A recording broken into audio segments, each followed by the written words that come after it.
Hey,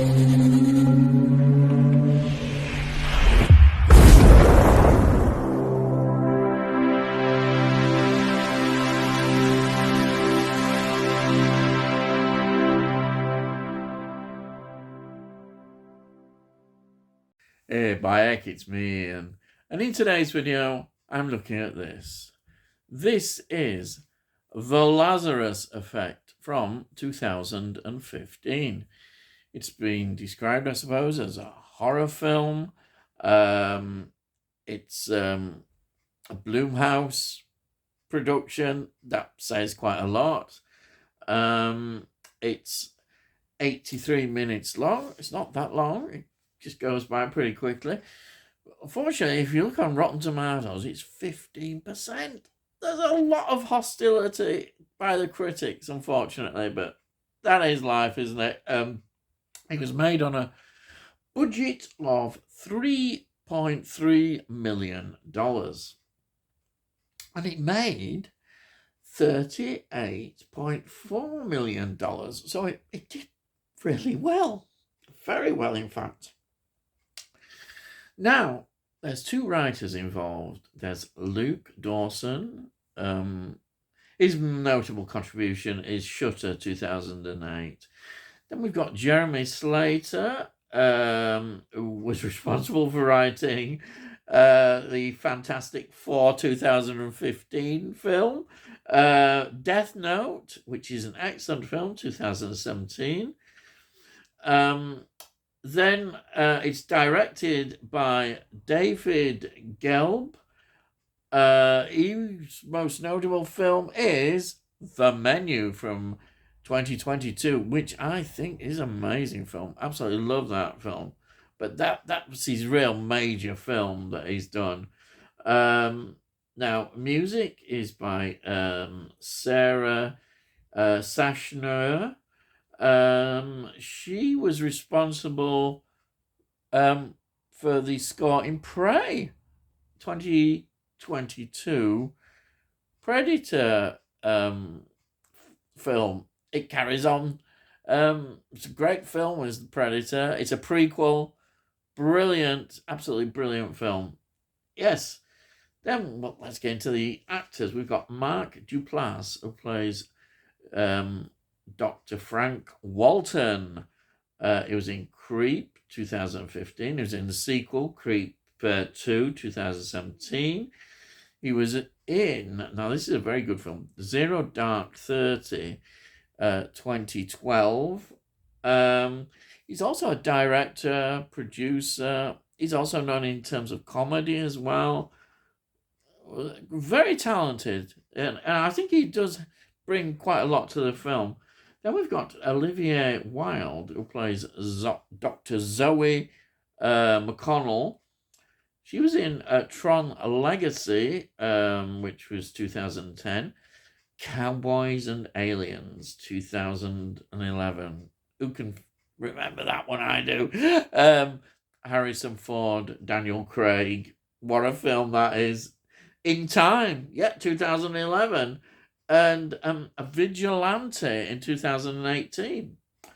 Then we've got Sarah Bolger, who plays Eva. She was in Iron Cross, 2009. She was in The Moth Diaries, 2011, which is a gothic horror film. And she was in lots of TV series, as just amazing amount. Then we've got Evan Peters, who plays Clay. He was in Kick-Ass, 2010. Now, X-Men Days of the Future Past, 2011. X-Men Apocalypse, 2016. And he also was in the Dark Phoenix X-Men, more in a cameo role in 2019.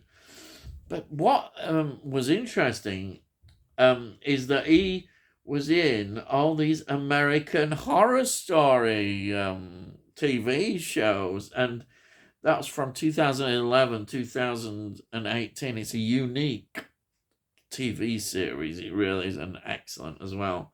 So he's very much a cast member doing all those different seasons.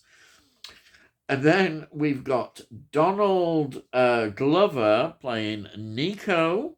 Now, he is interesting. He's got quite a career, producer, director, rapper as well. He was in The Martian, 2015. He was in Spider-Man Homecoming, 2017. He was in Solo, a Star Wars story, 2018, which had very mixed reviews and didn't do as well as they thought.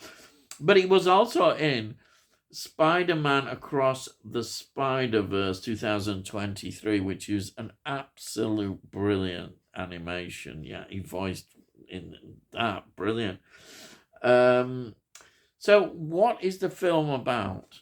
Well, these medical researchers, a group like you do, have developed this serum, which they originally, it was named Lazarus, that might give a clue. And it was to assist coma patients, with the brains and all that. But they discovered something very interesting. It can bring back people from the dead. Oh, yes. Well, that's what they thought. Because it wasn't, at first, they were obviously experimenting on animals. And that's where we actually see them right at the beginning of the film. But for various reasons, the pharmaceutical company takes over and decides to shut them down and take all their research. And they want to carry on because they've done well, and they know that it's going to head into that direction of bringing the dead back. I think very much so. But there is something they perhaps should have noted more, that the dog that they brought back was displaying a lot of worrying signs, shall I say, aggression and various things. And of course, as they go back into the laboratory, they want to continue these experiments and replicate the work that they've done, even though a lot of the stuff has been taken away, all their research and things in the laboratory. But they get on and start to do it. Unfortunately, as these things happen, is Zoe gets fatally electrocuted, and she's in a relationship with Dr. Frank Walton, and he's distraught. But then he thinks, well, why not use the serum to bring her back? And he does, and he brings her back.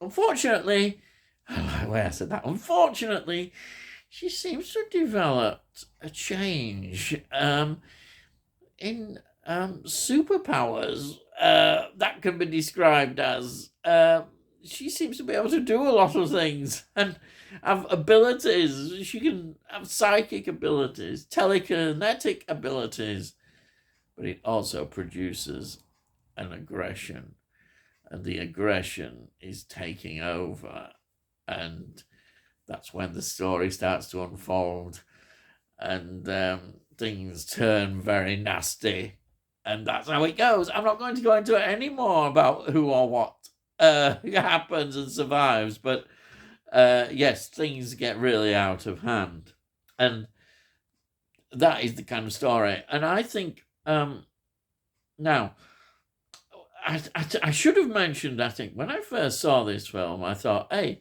it's got a similar premise to the brilliant film that I love, Flatliners from 1990. But that is a much more superior film, but different. It's a different angle, this, about bringing back the dead. It's almost like what we have here. It's like the Frankenstein story, really. They've created their own monster through doing this, and it's out of control, and you can't do anything about it. And it's very difficult to stop, extremely difficult. And that is the essence of this story, really. And it works well. Though sometimes you feel maybe it's the script, perhaps, has let it down a bit. I don't know. I just had that feeling sometimes. The acting is good. It's excellent, the acting. I think the direction is quite good. It's got the normal way, I suppose, of the way that things are directed, jump cuts and all that kind of things. And I think it works well. You would see it as just the sort of the standard modern film. So it's not going to be outstanding direction, but it's good. It's good enough and for what you want on this kind of film. I think, and I suppose there isn't time as well. 83 minutes. I mean, you get some character development, but not a great deal. For instance, in Zoe, who's the one who gets electrocuted, fatally and brought back, they bring in the idea about hell, and that she is reliving a traumatic fire which happened when she was a child, and it obviously affected her in that way. And there's the concept that she was stuck in this as a concept of hell, but that's not really developed. They take her out of that, and then we get into the other side of what she is now, rather than looking at what was going on when she was supposedly dead. If you see what I mean. So the script doesn't quite address those things. But again, as I say, it's only 83 minutes long, and therefore they've kind of moved it on. And character development is not really on their radar of writing. They're not going to do that. They just want to get the story done as they see it. And I think that weakens it a bit, because sometimes you want to be really with the characters and you don't feel that. It's enjoyable, and it's a thing that I'm quite happy to watch again. It's entertaining. But you feel it could have been better. Yes, that's it. You feel it could have been better and greater. It could have, rather than just being entertaining, okay, they could have expanded some of the things behind it more and made it a better picture. I think so, definitely. So it's a film I would recommend watching because of I love ideas, and the ideas behind it are great, are really great. It's just you have the ideas, but you're supposed to develop the ideas. And I think the actors are good enough as well. They could have tried to have given them a bit more depth, the characters. Sadly, I don't think they do. They try maybe a bit with that hell bit, but then they just leave that behind, really, and go off in another direction. So it's not a supernatural horror in the sense of spirits and all that. It's more the Frankenstein effect horror of creating the monster, which is great. I think that's good. That's a good, because death, you normally go into the supernatural area, but they haven't. They're exploring that direction. So you see what I mean? That there's some really good ideas there. You just feel you want more. And I can see why the critics didn't think deeper, I don't think. They just took it for what they saw it, and they had the knives out and were thinking, yeah, it's just another of these. But they missed the point, I think. They missed it, as often these critics do. And you should look for the good things in it. And there is a lot of good ideas. It's just you feel it could have been better. But I would happily watch this again. Definitely, it's entertaining. But I can see why people may not quite find it like I do. But that's it. Yes. So before I go, I'll show you. There it is. Look at this. It's in a slipcover as well. Oh, it's nice. Look at that. It's got that sort of nice feeling on there. Yeah, absolutely wonderful. And I got it cheap as well. Quite a while ago, I picked it up. I'll just go around to watching it. So, there we are. If you're new to the channel, please subscribe, and we'll let you know when I put out these videos. If you're interested, have a look in playlists, lots of playlists. You see all the things that I do on the channel, and you might like them, you might not. And if you like this particular video, please give it a like, because it gets it out onto YouTube, so hopefully other people might enjoy it. And if you've got any comments, please put your comments down. I do love to read your comments. It's great. And I said, buy it at your cost note. Can't say fairer than that, can you? Buy it, you can't. So all I've got to say is, I'll see thee again.